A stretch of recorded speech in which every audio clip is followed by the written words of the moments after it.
des France, québécoise qui est venue en France depuis maintenant une trentaine d'années. Alors, plus. Plus 40 ans. On va arrêter là. Bien. Et elle va vous expliquer un petit peu, cette conférence-là, c'est vraiment nous expliquer un petit peu nos mémoires d'aujourd'hui, et d'hier et d'aujourd'hui.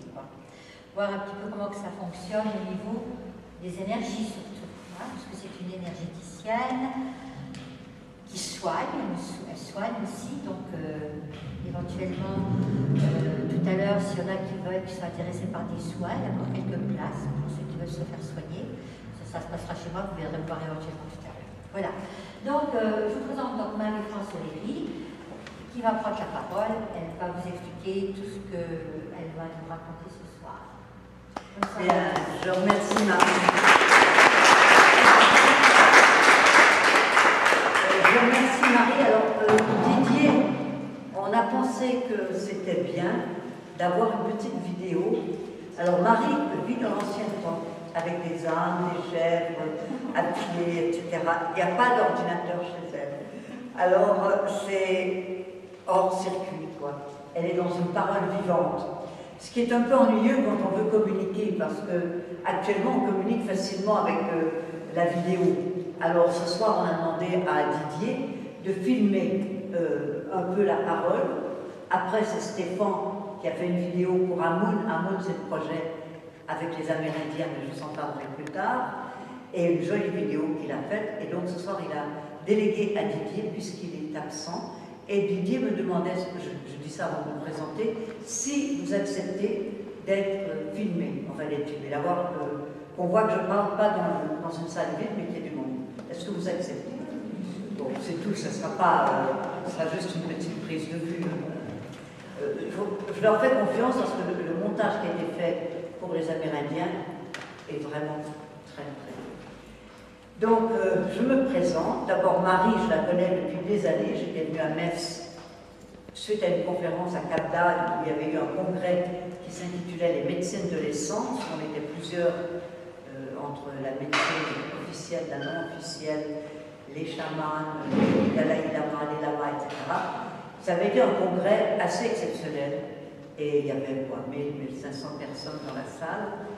Et suite à ça, il y avait des gens de Metz qui... Enfin, moi, c'est suite à ça que j'ai commencé à circuler dans toute la France. C'est suite à ce congrès. Parce qu'il y a des gens qui étaient venus et qui m'avaient proposé de venir parler dans leur ville. Voilà, tu as quelqu'un qui arrive, bonjour. Je ne vais pas commencer encore dans ce virus.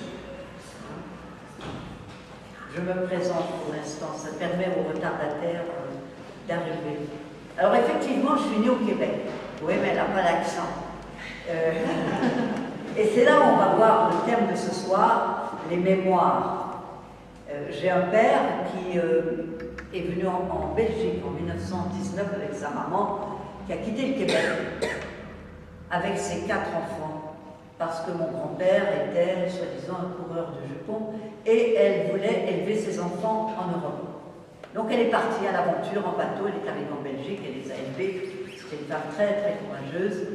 Et mon père, quand il est revenu au Québec, il a rencontré ma mère, ils se sont mariés, et en 1952, ça ne me rajeunit pas, il nous a amenés en France, parce qu'il voulait qu'on connaisse la France.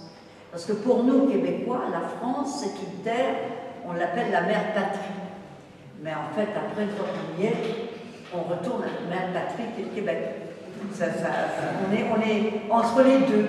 On a d'un côté le Québec, d'un côté la France, on aime les deux. Moi, j'ai été tiraillée pendant des années. Alors, en gros, mon histoire, ou en bref, mon histoire, j'étais journaliste. J'ai commencé ma carrière dans le monde, sur cette planète, en tant que journaliste. Alors là aussi, la mémoire, mon père était journaliste. Mon père a créé l'Association internationale des journalistes de langue française, voulant que la langue française ne soit pas limitée qu'à la France, mais qu'on puisse, au Québec, être relié à la France et au pays de langue française. Donc cette association existe toujours, et elle a permis à des journalistes de langue française de se rencontrer, que ce soit au Sénégal, que ce soit en Belgique, que ce soit en Suisse. Ça a été créé à Limoges en 1952, je crois, l'année où on est venu en France. Donc, dans ces mémoires, vous allez voir au fur et à mesure que je vais parler, que la mémoire, on la porte en nous sans le savoir. C'est-à-dire que plus on connaît notre histoire, mieux on comprend ce que l'on vit. Mais quand on le vit, c'est l'inconscient qui nous met face à notre histoire. Moi, j'étais très touchée. Je vais vous parler d'une anecdote qui m'est arrivée hier soir. J'écris des livres érotiques. Ça scandalise beaucoup de gens qui sont dans le monde de la spiritualité. Mais le sexe fait partie de la vie, et sur Terre, c'est très ennuyeux qu'on soit dans une telle confusion. Sexe, argent, drogue, tout ça, c'est très confus. J'ai commencé à écrire des livres érotiques suite à la mort d'une amie, parce que j'ai vécu la période de mai 68 où, pour nous, à cette époque-là, faire l'amour, c'était comme boire un verre d'eau ou prendre une tasse de café. Ça ne posait aucun problème. Ça faisait partie de notre vécu. Et j'ai écrit un premier livre, Liaison particulière. Et si je vous raconte ça, c'est que hier soir, c'était mon anniversaire il y a quelques jours, 74 ans, à Paris. Je donnais une conférence. J'avais décidé de fêter ça à Paris, au Forum 104, qui est un endroit très très agréable. Et après la conférence, des amis m'avaient apporté des cadeaux, dont l'enfant du 15 août de Régine Desforges. Et je l'ai lu ensemble, mais complètement j'étais prise par l'histoire de cette femme, que j'ai trouvée courageuse, merveilleusement inventive, créative, n'ayant peur de rien. Et hier soir, j'ai décidé de lui rendre un hommage. Au moment où je lui rends hommage et je publie mon hommage sur mon blog, j'ai quelqu'un qui me téléphone ou qui arrive chez moi, plutôt en chambre d'hôte, et qui me dit, tu sais, je viens d'entendre à la radio Régine Desforges est décédée. Je dis, c'est incroyable. J'ai écrit un hommage à l'heure où elle est décédée. Et ça, c'est le mystère de la mémoire qui nous relie au fil du cosmique, où à certains moments, on est dans un circuit, et on ne sait pas pourquoi, le circuit va s'éveiller en nous pour nous relier à quelqu'un qui fait partie du même circuit. Parce que nous sommes des énergies en mouvement sur la Terre, et ces énergies en mouvement sur la Terre sont là pour rencontrer la vie dans notre histoire, certes, mais reliée à l'histoire du collectif. On n'est pas séparés du collectif. Entrez, entrez. Bon, effectivement, je vais commencer à croire, Marie, qu'on aurait dû attendre un petit quart d'heure, mais il y a encore de la place au fond.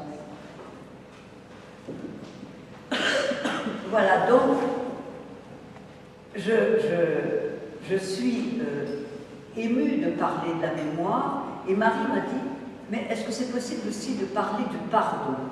Alors, c'est un thème qui se glisse l'un dans l'autre, parce que notre mémoire, elle commence à naître sur la Terre par notre incarnation. Le moment où on s'incarne. Alors, on peut être conscient ou non. Je sais que dans certains séminaires que j'ai donnés, entre autres mon fils qui prépare ses stages avec sa maman, il a revécu son incarnation. Il s'est senti vibration entrer en conscience dans mon ventre. Moi, je sais qu'au moment où je l'ai conçu, je savais que je concevais un fils. Mais je n'ai pas perçu comme lui s'est perçu s'incarner sur la Terre. Donc, il a cette mémoire et il a revécu dans un séminaire une mémoire ancienne où il s'est vu moine au Tibet. Et c'est un enfant qui, sur cette terre, j'ai envie de dire, il n'y a jamais rien eu à lui dire. Il est né avec un savoir. Alors vous me direz, on a tous des savoirs quand on est. Mais certains ne le savent pas et sont prisonniers à certains moments du désir des parents et non pas de leur propre savoir. D'où l'importance de laisser chez l'enfant le désir vivre pour que sa spontanéité puisse exprimer son désir et ainsi devenir créateur d'instant en instant de son destin et non plus manipulé par l'histoire. Mais ça ne se passe pas comme ça. Notre histoire, elle est au-delà de nous. Elle nous habite sans qu'on le sache. Cet enfant, mon fils, ne pouvait pas aller dormir sans avoir terminé tous ses devoirs, toutes ses leçons. Et il avait le goût de la musique. À 8 ans, il part seul en vélo, s'inscrire dans un conservatoire de musique. Quelques années après, ses sœurs me disent, mais en fait, tu aurais pu nous inscrire. Je dis, ça n'est même pas venu à l'idée. J'avais un fils qui, lui, avait un savoir qui conduisait instantanément dans les lieux pour son chemin de vie, pour le réaliser sur cette planète, dans un chemin qui nous permet d'évoluer dans la conscience. La conscience, c'est ce que je suis, ce que je porte, ce que je sens. Ce sont mes 5 sens. C'est aussi ma réalité d'homme et de femme de la Terre. Être conscient, ça veut dire je connais ce que je suis et je connais mon histoire et je sors du processus actif-réactif. J'invente ma vie. Mais avant d'inventer notre vie, on répète souvent. Ma grand-mère, en 1919, 4 enfants, elle part en Belgique. Mon père rentre au Québec. On a été donc entre les 2 continents. Ma mère, en 52, vient avec ses 4 enfants. Elle vient ici, en France, pour nous élever. Et moi, en 75, je viens avec mes 3 enfants en France pour les élever. Et toujours des femmes qui laissent leur mari au Québec et qui viennent en France pour élever leurs enfants seuls. Répétition de l'histoire dans un processus dont nous n'avons pas la connaissance. On l'a après coup, on l'a aujourd'hui, je suis capable de voir les scénarios qui se sont déroulés de 1919 à aujourd'hui 2014. Et aujourd'hui, mes petites filles ne répètent pas l'histoire. Mon fils ne l'a pas répétée. Mes filles, il y en a une qui répète. Ça fait partie de nous jusqu'à un moment donné où on dit dans la conscience, stop, ça c'est plus ce que je veux vivre. Je ne veux pas vivre ce processus répétitif où je me retrouve seule en tant que femme et où j'élève mes enfants seuls. C'est mon histoire. Mais on retrouve cela.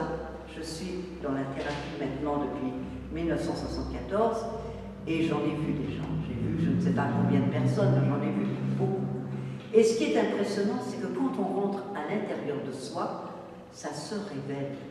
Ça se révèle d'une façon assez incroyable. Par exemple, je prends une personne qui vient me voir, parce qu'en général les gens viennent me voir, pas quand ils vont bien, hélas, ils viennent quand ils vont pas bien. Vous me direz, c'est normal, c'est quand on va pas bien qu'on commence à s'éveiller, qu'on a envie de changer quelque chose dans notre vie. Tant qu'on va bien, tout coule, tout marche, pourquoi changer? C'est vrai. C'est quand on va pas. Donc j'arrive, une jeune femme qui est en dépression, mais vraiment grave. Elle est prof de biologie dans un lycée de la ville d'Aix-en-Provence. Et son médecin l'a envoyée vers moi. Et cette femme, elle pleure. Elle n'arrête pas de pleurer. Elle pleure, elle pleure, elle pleure. Je lui dis, je crois que le mieux, ça serait de faire un séminaire. Parce qu'en une séance, on ne peut pas toujours retracer l'histoire de quelqu'un. Puis je ne voyais pas du tout pourquoi elle était tellement en dépression. Elle était dans un milieu aisé, elle avait une fille merveilleuse, un mari merveilleux, je ne comprenais pas pourquoi elle était en dépression. Et elle fait un séminaire. Et au moment où je dis abandonnez-vous, relâchez-vous, et vous avez 4 ans, vous avez 6 ans, tout d'un coup elle pousse un cri, et derrière son cri elle se met à chanter. Et là, sa mémoire se réveille. À 6 ans, elle voulait être chanteuse. Et ses parents lui ont dit non, tu seras prof. Parce que artiste, ça ne gagne pas sa vie. Artiste, c'est pas du bon monde. Artiste, non. Et on l'a conditionné à être prof. Ce qui fait qu'à un moment donné, cette mémoire qui est enfouie dans le corps, eh bien, elle vient frapper à la porte. Et oh, tu l'as oublié ton désir. Tu as oublié ce désir que tu avais d'être chanteur.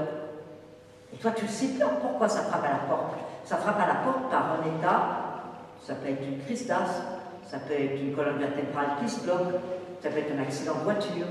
Ça frappe à la porte de différentes façons. Le mal a dit, la maladie.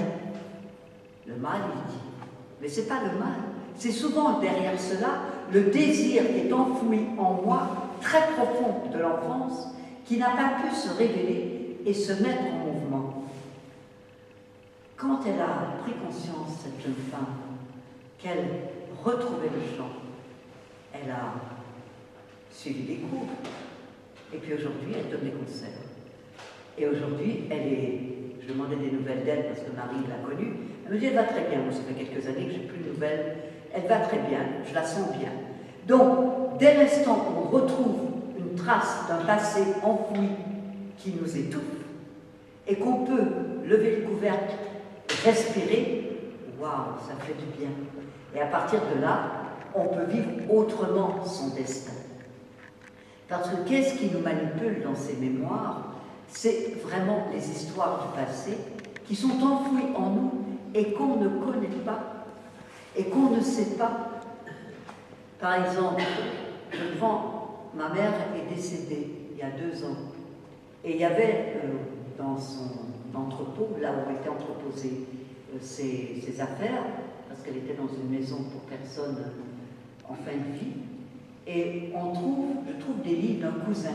Et on me dit, mais non, ne lis pas ces livres, c'est que du sexe. J'ai écrit des livres érotiques, je n'ai quand même pas refusé de lire les livres d'un cousin qui a écrit aussi. Il dédie un de ses livres pour tous ceux qui ont été abusés sexuellement. Et ce livre, je l'ai lu il y a 15 jours quand j'étais en Tunisie, à Djerba, marcher dans la nuit, et j'étais bouleversée. Et je me suis dit, ce gamin qui est né avec des ganglions, avec une histoire génétique difficile, qui est devenu homosexuel, il a dédié ce livre à tous ceux qui ont été abusés. Et il raconte comment le fait d'avoir été abusé l'a conduit durant toute sa vie à vivre dans des histoires. Il le raconte très bien, son livre s'appelle Marcher dans la nuit. C'est un très très beau livre, c'est très très bien écrit, c'est un peu dur, mais aussi c'est les bas-fonds de la conscience qui à un moment donné se révèlent. Et dans une famille, on a plein de fantômes. Et il est important de connaître nos fantômes pour ne pas les transmettre à nos enfants.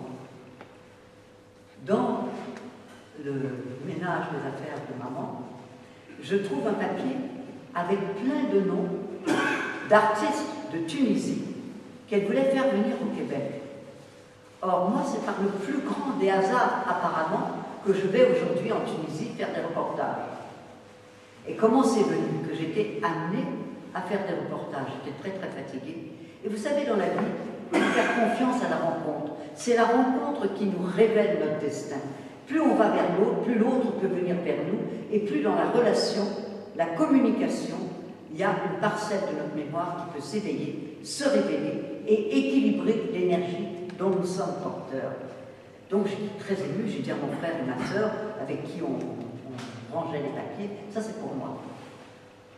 Bon, et j'écris à mes amis de Tunisie, dont une dame vit encore, et elle est une des grandes dames qui a fait beaucoup pour l'histoire de la femme en Tunisie. Donc moi, entre-temps, j'avais depuis 2 ans, j'ai commencé à réaliser un livre qui s'appelle Paroles de femme, de Djerba, aujourd'hui, d'hier à aujourd'hui. Et je me dis, dans cette mémoire, je ne savais pas que ma mère était reliée à la Tunisie, parce qu'on communiquait peu. Elle était au Québec, moi j'étais en France, avec une femme qui avait une forme d'austérité assez rigide. Le Québec est un pays où on a été élevé beaucoup dans le catholicisme avec une grande fermeture. Donc ça donnait des enfants qui étaient assez révoltés. Ça a donné après tout un pays qui a été assez révolté. C'est pour ça qu'on emploie les termes d'église pour ceux qui sont allés au Québec, au lieu de dire mère, on va dire colis, et etc. On emploie les termes de l'église pour ce qu'on appelle sacré, mais c'est pour nous défouler d'une oppression qui a été là pendant des siècles et des siècles. Mais ce qui est intéressant dans cette histoire, c'est que je découvre tout d'un coup, dans les papiers, des gens qu'elle voulait faire venir au Québec, qu'elle n'a pas dû faire venir, puisque j'avais les numéros de téléphone, les adresses. Et aujourd'hui, je vais en Tunisie, invitée par une journaliste, parce que j'étais excessivement fatiguée, qui m'a proposé d'aller en Tunisie, écrire des reportages, en échange donc de la gratuité dans des thalassos. Et j'ai commencé à écrire au lendemain de la Révolution. Je suis arrivée 2 jours après la Révolution, il n'y avait personne. On était 3 personnes dans l'hôtel, et il y a un Tunisien donc, qui m'a amené un peu partout. Donc j'étais dans les familles, j'ai parlé, j'ai communiqué, et j'avais le sentiment de reprendre le fil de mon père qui lui aussi avait fait beaucoup de reportages à l'époque de Bourguiba en Tunisie. Et je me dis, dans ces mémoires d'enfants qu'on ne connaît pas, ça va se révéler au fur et à mesure du destin si je suis curieux de mon destin. Parce que si je ne suis pas curieux, tous les soirs, je me mets devant la télé et je regarde les feuilletons, je ne vis pas. Je suis dans une procuration d'autrui. Je ne suis pas dans mon destin. Mon destin, c'est parce qu'il s'invente. C'est parce que j'ai le courage de l'inventivité et de la curiosité. Alors, dans nos mémoires, le plus difficile, c'est quand il y a des histoires enfouies où on a du mal à pardonner. Alors, le thème du pardon est plutôt complexe, parce que pardonner, Marie m'a demandé de parler du pardon ce soir, Parfois, on croit avec la tête qu'on a pardonné. Vous connaissez tous le Ho'oponopono, qui est magnifique. Et on envoie de l'énergie de paix, et on se pardonne, et on pardonne à l'autre. Mais il y a des situations, collectivement, comme individuellement, qui sont difficiles à pardonner. Il y a des trahisons, il y a des rancœurs avec nos cœurs, il y a des déceptions profondes, il y a des trahisons.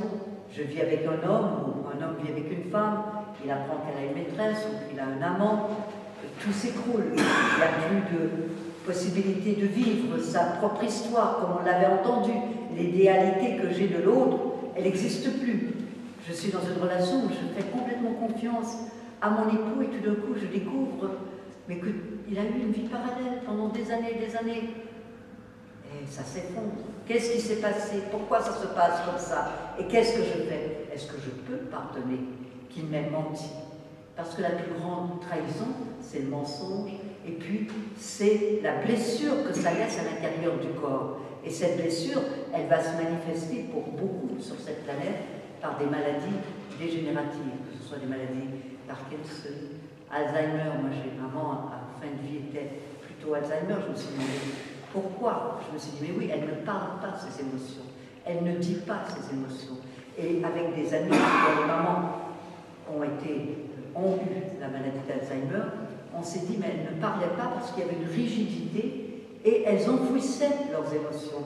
Donc, à force d'enfouir ces émotions pour être dans le devoir, pour être dans le bien-faire, pour être dans le regard que l'autre va porter sur moi. Donc, je ne vais pas oser être moi, je ne vais pas oser dire ce que je pense, je vais tout refouler.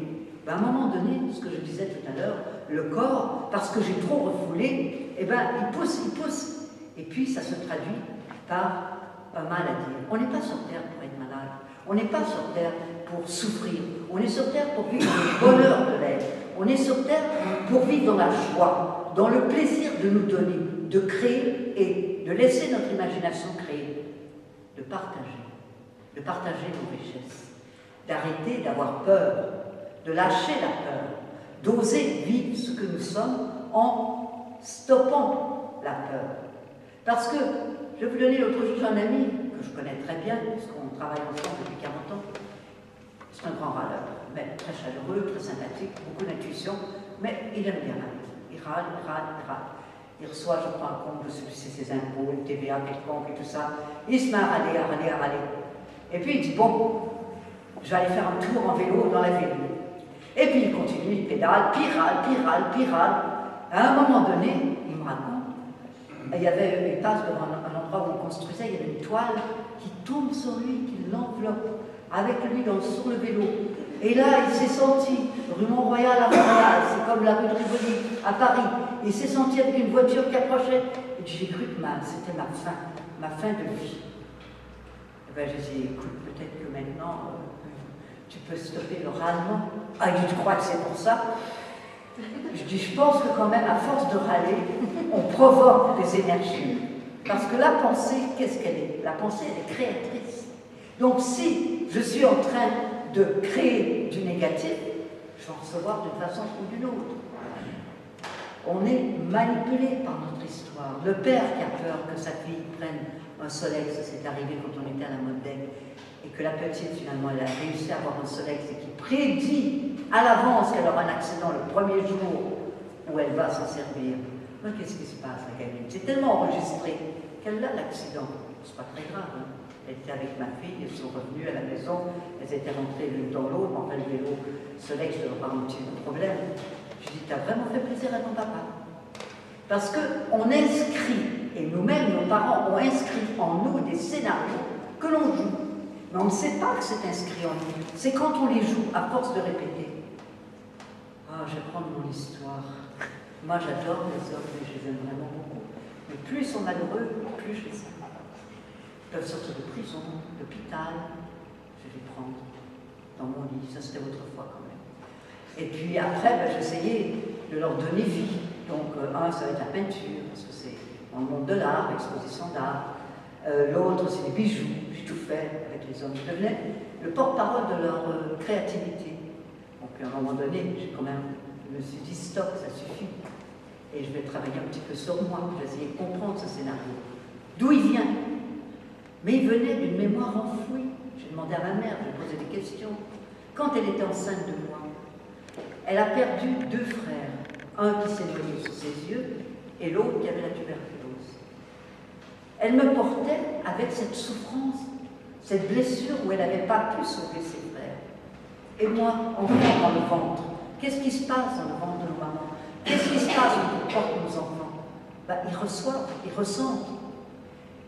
Et j'ai ressenti tout cela. Mon premier amoureux, j'étais à Montréal, lui il était dans le bas du fleuve, du côté de la Gaspésie.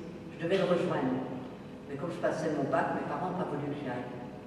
Et la nuit, je me réveille et je pousse un cri. Je le vois en train de se noyer. Je réveille toute la maison et on me dit, oh, toi et tes intuitions, on va te recoucher. Et je ne pouvais pas me recoucher. Le lendemain, je passais mon examen, tant bien que mal, et je rentre et ma mère m'attendait le soir, elle était en larmes. Ton copain, on ne le retrouve pas. Et on a mis 8 jours à retrouver son corps, et quand on l'a retrouvé, l'heure à laquelle il était décédé, où je l'ai vu plonger dans le fleuve, où je ne pouvais rien faire, puisque j'étais à Montréal et lui était du côté de Saint-Jean-Port-Joli, eh bien, c'était une grande blessure de ma mère, de moi, comme si on doit revivre nos histoires pour que la conscience en nous pacifie et pardonne. Pardonne à la vie ces traumatismes que l'on porte et dont on ne veut plus pour vivre heureux. Parce que les énergies qui sont en nous vont se révéler par les anecdotes de nos quotidiens. Une professeure qui vient me voir, elle est prof dans une école maternelle et elle n'en peut plus, elle a une foi malade et elle ne sait pas ce qu'elle a.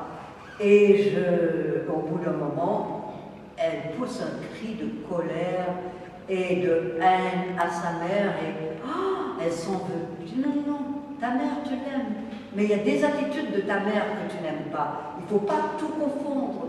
Qu'est-ce qui nous a blessés? Ce n'est pas notre mère en tant que telle. Elle est amour dans l'absolu. Mais les attitudes qui nous ont cassés, qui nous ont castrés, qui nous ont envenimé la vie, ce sont ces attitudes qui font de nous des êtres en difficulté. Et là, il faut qu'on en sorte. Donc, elle a soigné sa blessure et elle n'a plus eu mal au foie. Elle voulait rencontrer un homme, elle a pu le rencontrer, alors que jusque-là, la colère enfouie dans son corps était trop forte. Elle ne pouvait pas rencontrer d'homme. Une autre histoire de mémoire aussi, un prof d'allemand qui vient en stage, et en plein milieu du stage, il part en courant, je ne sais pas où il part, je dis mais où tu vas? J'ai besoin de partir. Il revient avec des pastels, des papiers, il se met à dessiner. Aujourd'hui, il vend ses tableaux dans toute l'Europe. Donc tout ça, c'est des mémoires qu'on porte en nous. Et c'est pour ça qu'il y a un travail intérieur que l'on fait, c'est pour rencontrer cette mémoire, pour pouvoir lâcher la blessure initiale ou originelle de notre incarnation, où on n'a pas la connaissance de la conscience du chemin qu'on a à suivre. Alors, ce qui est intéressant, c'est de voir que plus on se connaît, moins on va être piégé par cette mémoire, et plus on va pouvoir pardonner. Parce que si on se connaît, l'amour est quand même plus fort en nous que la haine, à moins d'être complètement malade. Il y en a qui haïssent, je ne pardonnerai pas. Dans les villages, on voit ça, je ne pardonne pas. Moi, je vois une dame que je soigne, je ne peux pas lui pardonner. Non, c'est terrible, terrible, terrible, terrible, terrible. Non, mais vous ne savez pas, vous ne pouvez pas comprendre, je ne peux pas lui pardonner. Bon, qu'est-ce qui s'est passé? On ne le sait jamais réellement. C'est souvent pour des anecdotes, des gens de voisinage qui n'ont pas été bien mis en place par le cadastre, et on se dispute et on passe des vies en procédure. Or, la procédure, elle vient du malentendu, d'une non-communication, d'une parole qui n'est pas prise en main. Si je prends en charge ma parole, je ne vais pas être procédurière. Personnellement, la procédure, non. Quand en 96, l'épreuve, alors l'épreuve, la grosse épreuve de ma vie, c'est quand j'ai été déclarée secte, alors que je vis toute seule, que je n'ai absolument pas de groupe autour de moi, et qu'un mari jaloux, parce que sa femme l'avait quitté, est allé porter plainte à la préfecture, et je me suis retrouvée du jour au lendemain sur la liste en 1996. Et tous les amis me disaient, mais porte plainte, porte plainte, porte plainte. Et je me suis dit, stop, pourquoi ça m'arrive? Donc là, j'ai fait une psychanalyse pendant 2 ans, 3 ans, 4 ans peut-être. Et je me suis dit, pourquoi ça m'arrive? Bon, j'ai essayé de comprendre dans mon histoire, mais je n'ai pas trouvé. Parce qu'on n'a pas forcément tous les fantômes qui peuplent notre quotidien, on ne les a pas forcément. Mais je me suis mise à méditer, à prier. Je me suis dit, la lumière divine, elle est plus forte que le mal de la terre. Et je me suis mise à aller aux réunions de mon village, à m'intégrer de plus en plus. Et puis, c'est là où on voit la force de l'amour. À un moment donné, il y avait tout le canton qui était là. Il y a la conseillère générale qui dit, je voudrais ce soir qu'on remercie Madame Oléry, c'est moi, et pour le travail qu'elle fait avec nous dans le village, en invitant des artistes, en créant des liens avec des peuples de nations différentes. Alors, moi j'étais très émue d'être remerciée, mais comme on était toujours en déficit, et là j'ai un peu choqué mes copains, j'ai dit oui, mais d'accord, je vous remercie de me remercier, mais je voudrais comprendre pourquoi on est toujours en déficit et comment faire pour avoir des subventions. Eh bien, vous voyez dire ce que l'on pense, spontanément, sereinement, l'association recevait 15 jours après un chèque de 1 000 € pour pouvoir faire face aux difficultés d'accueil des Amérindiens. Donc c'est il y a quelques années, c'était il y a 3 ans, quand ils sont venus pour la première fois. Donc être soi, quand on est dans la certitude que notre parole a un pouvoir de transformer la vie, parce que les épreuves qui nous arrivent, ce n'est pas pour rester dedans coincés. On a sur cette planète des énergies qui nous sont confiées. Et ces énergies, elles sont reliées à des temps immémoriaux, jusqu'au démarrage de notre cellule. Mais qui a la mémoire du démarrage de sa cellule? Moi, je ne sais pas, je ne l'ai pas. Quand j'ai rencontré André Poirier au Québec, mon corps a changé de vibration. Je me suis sentie tout à fait légère. Et tout ce à quoi je croyais enfant est revenu. Alors j'avais tout rejeté. J'avais rejeté Dieu, les croyances, tout ça. Je me disais non, c'est pas possible. Mais là, tout d'un coup, dans mon corps, ça passait par le corps. L'énergie passait par le corps. Et là, j'ai eu la certitude que notre vie sur Terre, elle se poursuivait à l'infini. Oh, j'ai trouvé que c'était magnifique, mais en même temps, un peu compliqué de me dire qu'à l'infini, il fallait œuvrer pour le grand œuvre. Mais c'est la vie, c'est l'aventure, et on y est tous dans cette aventure. Alors c'est comment transformer les énergies qui nous sont confiées, auxquelles nous sommes reliés, pour absoudre en nous, pardonner à ce passé difficile, qui à certains moments ronge notre sang, et on ne sait pas pourquoi. On ne sait pas pourquoi. Et puis c'est pas simple, parce que dans toutes les histoires, dans toutes les familles, il y a des épreuves. Et ces épreuves sont reliées à des fantômes. Et plus on connaît nos fantômes, plus on peut y faire face. D'où l'importance, comme le disent nos amis amérindiens, de prier pour les ancêtres, de bénir les ancêtres. Parce qu'en bénissant les ancêtres, la vibration qu'ils portent avec nous avec eux, elle se délie et elle permet à la vie d'être un peu plus légère au quotidien. D'où cette importance de connaître un tout petit peu notre histoire, mais parfois on ne la connaît pas. J'ai toujours insisté dans mes stages pour que les personnes, même des personnes qui avaient été adoptées, arrivent à trouver un peu leurs origines. Parce que quand on sait ses origines, il y a beaucoup d'explications au quotidien qui deviennent beaucoup plus lisibles, beaucoup plus transparentes, et où on souffre moins de savoir. Moi, quand j'ai su, dans mon histoire, que ma mère avait eu 2 frères qui étaient décédés pratiquement sous ses yeux en l'espace de 15 jours, j'ai mieux accepté mon histoire, j'ai mieux accepté ma relation avec les hommes. Après, j'ai fait un travail en auriculothérapie pour comprendre, pour dénouer, pour lâcher, pour changer. Parce que si le thérapeute est là, c'est pour aider la personne à transmuter. Et j'ai été formée par l'énergie du ciel, mais aussi sur la terre, parce que j'habite quand même la terre et j'ai les pieds sur la terre. Donc, je dis par l'énergie du ciel parce que ma relation avec André Poirier, elle est vibratoire, elle est télépathique. Et elle est beaucoup reliée aussi à la sexualité. parce que c'est un homme qui, pour transmuter l'énergie de la Terre, il est entré dans la sclérose en plaques, il ne marchait plus du tout.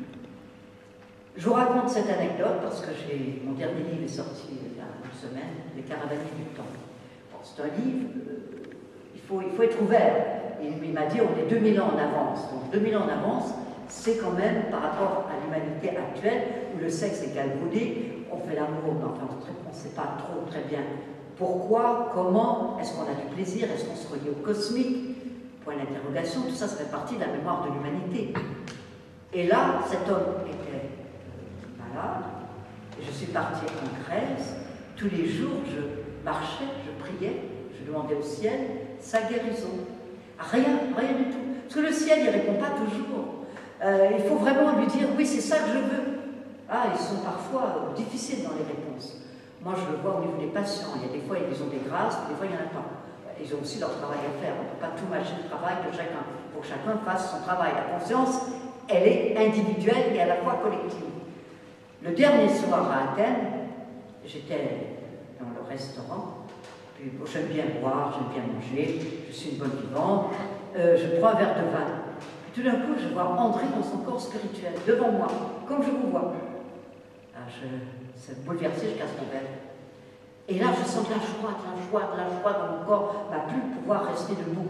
Donc je vais m'allonger et je sens tout mon corps s'ouvrir à l'énergie cosmique. Et ça, c'est une expérience magnifique parce que là, on sent tout l'amour de l'amour, si je peux dire, tout l'amour de Dieu, si vous y croyez, mais tout l'amour de l'univers, tout l'amour du cosmique. Ah, j'ai essayé, il est guéri. J'étais sûre qu'il était guéri. Ah non, je ne dis pas. 7 mois à faire des exercices de yoga. 7 mois où son corps énergétique est venu se recentrer grâce à mon clitoris, grâce à mon vagin, et où j'ai vu que le sexe de la femme permettait à l'homme de guérir. Et un jour, j'ai senti qu'à travers son corps énergétique, son corps physique remarche. Donc, ça paraît complètement farfelu.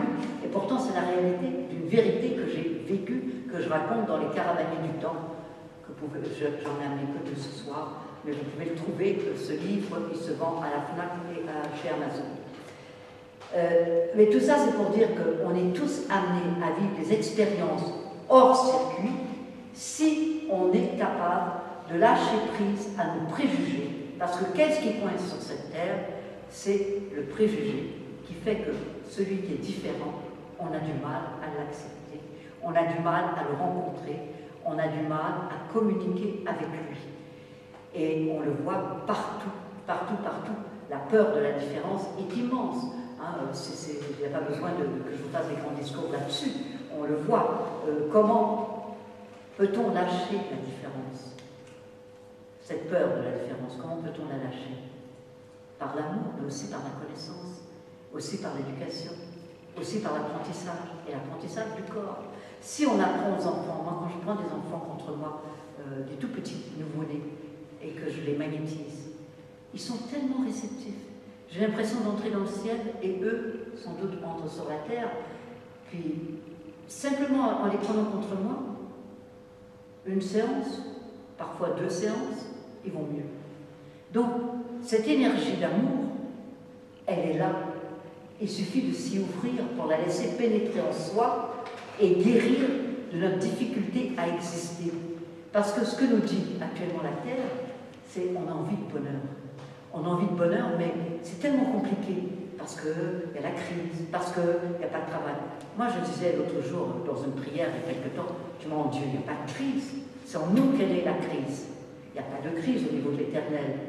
C'est nous, sur la terre, qui n'arrivons pas à mettre en place cette ouverture de cœur que nous avons à certains moments. À d'autres moments, ça freine. À d'autres moments, on l'a. À d'autres moments, ça freine. Donc, comment la faire passer pour que ça soit toujours en place au quotidien et qu'on devienne des humains, voyageurs de l'espace dans le temporel. Parce que l'espace et le temps, c'est notre mission. Nous sommes sur Terre incarnés, c'est le verbe qui se fait chair. L'espace cosmique, c'est un jour on va laisser notre corps, on va partir. Et plus on a la connaissance de ce que l'on est en tant qu'énergie, plus on va pouvoir s'éveiller à cette énergie et, j'ai envie de dire, la reconnaître en faisant partie de nous dès aujourd'hui. On n'aura plus peur de communiquer avec l'espace cosmique au quotidien. Donc, cette mémoire, le pardon, c'est pardonner, c'est nous donner par le don, nous donner par le don. Et puis il y a des moments où on ne peut pas. Et c'est d'accepter qu'on ne peut pas, c'est de ne pas se juger, c'est de sortir du jugement, c'est de sortir de l'action-réaction.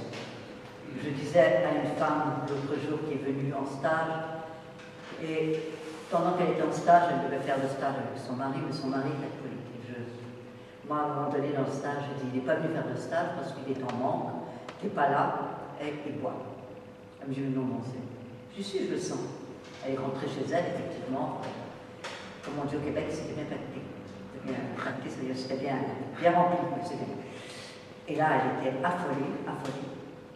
Bon, depuis, il a accepté d'aller voir un thérapeute masculin, parce que moi je lui ai dit que je voulais plus le voir, qu'il allait voir quelqu'un d'autre, un homme, et qu'il se soigne.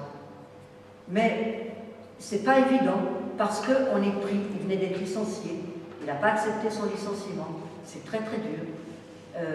Quand on a 60 ans, 58, 60 ans, fin de carrière, qu'on vous dise que vous n'êtes pas compétent, qu'on vous envoie ailleurs. Et je comprends qu'on puisse avoir envie de boire parce qu'on est dans un état second, et puis on refait le monde, ou on ne refait pas le monde, mais enfin on se détruit aussi. Donc c'est pas simple parce que les forces de destruction sur la planète, elles sont immenses. On le voit, on est toujours à la limite de faire exploser la planète. On est dans nos guerres individuelles et ça se transmet collectivement. Parce que la guerre individuellement se transmet collectivement. Si on savait la responsabilité qu'on a, moi j'ai toujours, si dans ta cuisine, tu apprends à aimer, donner à ton mari, à tes enfants, quels qu'ils soient, même s'ils ne sont pas comme tu aimerais qu'ils soient, si tu les aimes dans la différence, et que tu respires, et que tu ne râles pas, et que tu ne critiques pas, tu mets de la paix en toi, tu mets de la paix autour de toi. Et cette paix, elle rayonne. Vous savez comme moi qu'il y a des expériences qui ont été faites dans plusieurs villes, là où il y a des groupes de méditation, moins de violence, moins de criminalité, plus de paix, plus d'amour. Donc on est responsable aujourd'hui de ces énergies qui nous sont confiées, de ce pouvoir qui nous est confié, de transmuter. À Djerba, j'ai assisté il y a 15 jours à une assemblée qui s'appelle, par un groupe que vous connaissez peut-être, une association qui s'appelle TEDx. Et c'est une association qui est internationale, c'est Construisons un monde meilleur et échangeons. Et ils font venir des personnes de ma génération, qui architectes, qui écrivains, qui sociologues, parlent aux jeunes, pour dire la vie, elle vaut la peine d'être vécue. Mais pour cela, il faut lâcher tous ces scénarios qui encombrent notre mémoire et qui font de nous à un certain moment des gens qui avons peur, des gens qui nous laissons manipuler par nos émotions au lieu de créer avec nos émotions. L'art, c'est créer avec l'émotion. L'artiste, il crée avec son émotion. Je ne dis pas que dans sa vie quotidienne, moi j'ai été journaliste d'art pendant des années, bon, dans sa vie quotidienne, c'est pas toujours au même niveau. Mais quand on commence à cheminer à l'intérieur de soi, on a le désir d'unifier ce qui est en nous avec le quotidien. Donc, l'effort, c'est aussi ce qui fait notre force. Et notre force, c'est ce qui nous donne notre pouvoir. Et notre pouvoir, c'est ce qui nous donne notre place. Et notre place, c'est ce qui nous relie à l'amour. Et l'amour, c'est ce qui nous permet de communiquer ce soir les uns avec les autres. Je vais vous laisser la parole. Voilà, c'est ce qui nous permet de communiquer les uns avec les autres. Et je vais vous laisser la parole parce que je crois intéressant de pouvoir échanger et de continuer à communiquer dans cette ouverture. Aujourd'hui, vous avez peut-être des questions à poser. Sinon, je vais reprendre la parole. Je peux encore cheminer sur ce thème, mais peut-être que vous avez des questions qui vous turlupinent dans la tête, que vous voudriez poser.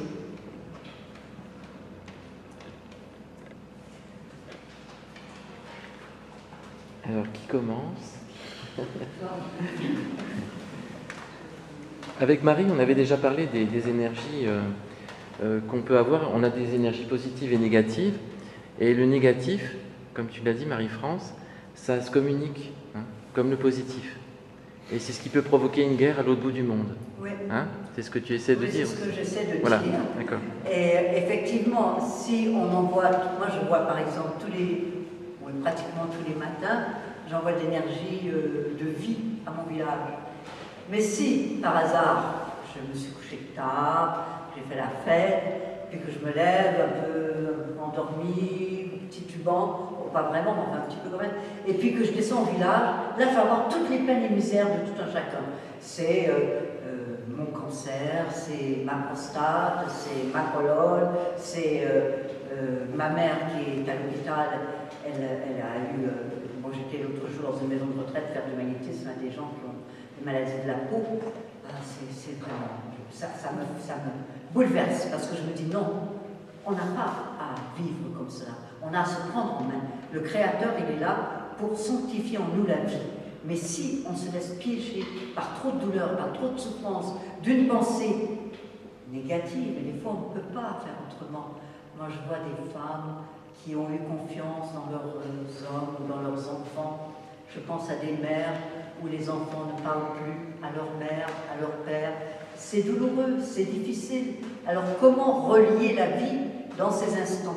Ça demande beaucoup de souffle. C'est pour ça que le yoga vous permet de respirer et de vous détendre pour pouvoir faire face à un esprit qui va se transmuter dans l'amour et qui va pouvoir vivre autrement avec les siens. Mais on sait très bien qu'on est manipulé par des énergies négatives. Il suffit de regarder, moi j'ai regardé un soir les élections municipales, j'étais à Gerba, j'ai ouvert, je ne sais pas possible. Mais qu'est-ce que c'est cette maltraitance des uns et des autres à se dire des choses tellement méchantes les uns et les autres, que mais où on va? C'est ça qui nous gouverne. Alors peut-être que nous, si on commence à se laisser gouverner par des pensées créatrices, vivantes, imaginatives, et il y a aujourd'hui, il y a Pierre Rabhi que tout le monde connaît, mais il y a aussi dans chaque région en France, enfin je sais dans ma région, il y a des éco-villages qui se mettent en place, il y a des habitats regroupés qui se mettent en place, il y a des jardins qui se mettent en place, ensemble. Donc il y a des mouvements de vie qui nous permettent de croire que l'humain a le désir de sortir de la pensée négative pour mettre en place une pensée créatrice, joyeuse et légère.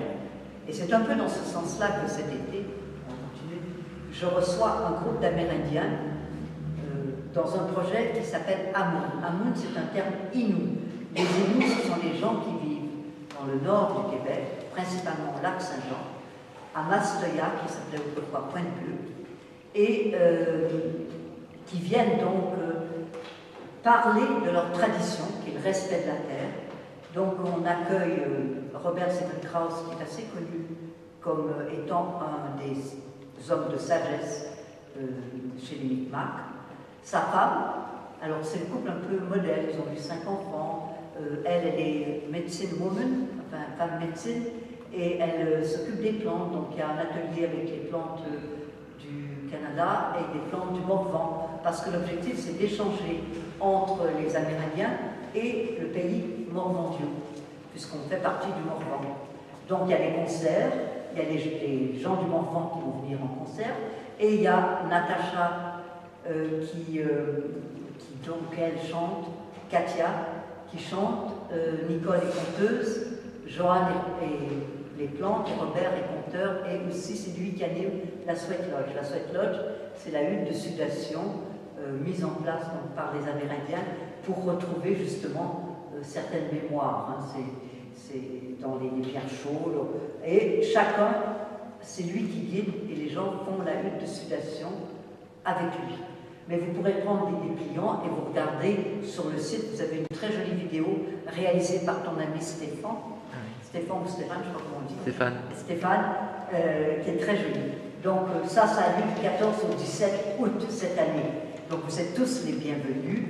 Vous pouvez lire une journée, ou venir une demi-journée, à un concert, au bâton de parole qui se passe dans le Chapoutoine. Le Chapoutoine, c'est la tente communautaire.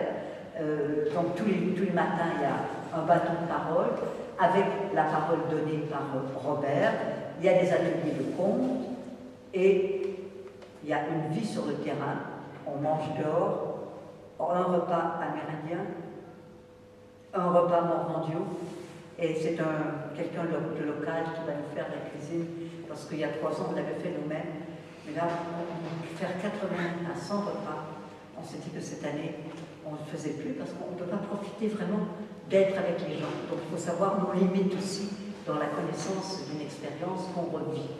Donc ça, c'est mes traditions amérindiennes, puisque j'ai été formée quand même par un Amérindien. André Poirier est d'une part amérindien et il a eu toute sa formation en Chine et au Tibet, et en même temps il est complètement dans l'énergie chrétienne, dans sa relation à l'amour.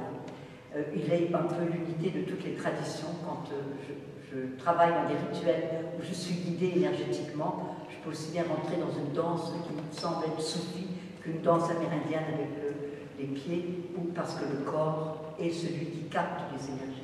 Et la danse est un outil qui nous permet de beaucoup transformer l'énergie, qu'elle soit vécue en relation avec le ciel, ou même dans le plaisir que vous devez avoir à certains moments d'exprimer votre vécu dans la danse. Donc, pour résumer, oui, la pensée, elle est...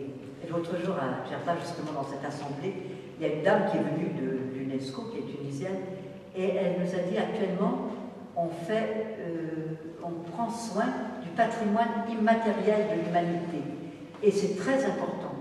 Elle a fait lever toute la salle et elle nous a fait faire une visualisation sur le patrimoine immatériel, c'est-à-dire l'esprit, la pensée.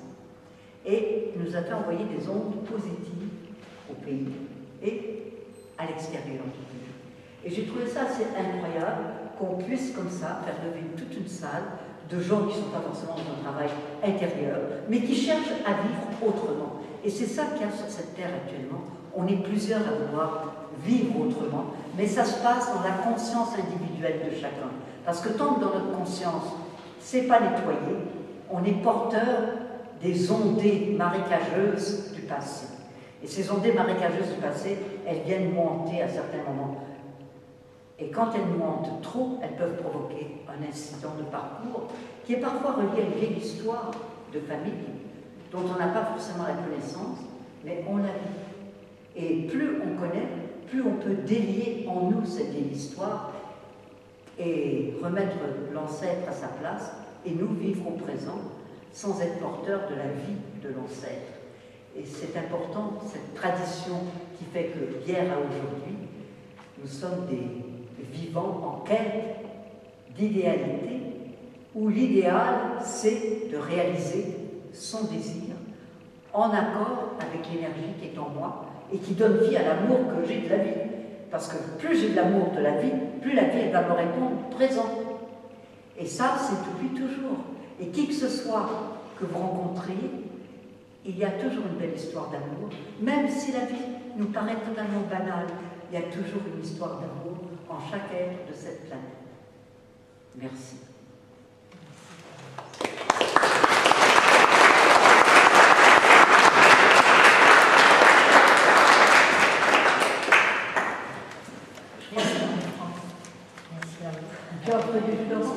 Alors voilà, donc on va faire un petit brioche, on va boire un coup. Et comme ça, parce que je sens qu'il n'y a pas eu trop de questions comme ça dans le groupe, et peut-être que si vous avez envie de poser des questions à Marie-France en aparté, vous pourrez comme ça poser des questions comme ça. Ah oui, alors j'ai apporté le livre Le corps central d'énergie qui raconte un peu tout ce que je viens de vous dire autrement. Je fais un prix conférence, il vaut 16 €. Je les paye les livres, mais là je fais un prix conférence de 10 €. Un livre d'une de mes élèves qui s'est guérie de son cancer. Mon pouvoir de vie dans l'art de guérir mon cancer. On lui avait prédit qu'elle mourrait et elle avait un cancer du pancréas, donc on sait tous à quel point c'est grave. Et oui. Excuse-moi de t'interrompre. Moi, ça me heurte quand j'entends mon cancer. Oui. C'est quelque chose qu'on s'approprie, une maladie. Moi, j'en veux pas du cancer. Je veux dire, ça m'appartient pas, j'en veux pas. D'accord. Donc, je veux pas dire mon cancer, j'en veux pas. Donc, c'est le cancer que j'ai eu, tu vois. Oui, il y a aussi. Là, je te dis le titre de son livre. C'est mon cancer. Elle a mis mon cancer. D'accord. Oui. Elle a fait exprès alors. Non, c'est mon pouvoir de vie dans l'art de guérir mon cancer. D'accord. Non, je sais de son livre, tout simplement. Non, moi, je ne dirais pas mon cancer. Bah oui. Mais c'est par respect de son travail. Voilà. Puis ici, vous avez les différentes. Ceux qui veulent. Ça, c'est du caravane du temps, donc j'ai apporté des flyers. Ils sont gratuits. C'est des prospectus. Et voilà. Bien, donc on va boire un petit verre et on va se parler un petit peu. Merci de votre écoute. non, moi, je suis bien d'accord avec toi, je ne veux pas dire Oui. que mon cancer, tu vois, pas du tout. Mais elle a traduit ça parce que c'était devenu le sien pour aujourd'hui ne plus l'être. D'accord, très bien. C'est un repère pour elle. Oui, oui, oui. Ouais. Oui, oui. Bon, bah, oui, alors si vous voulez me poser des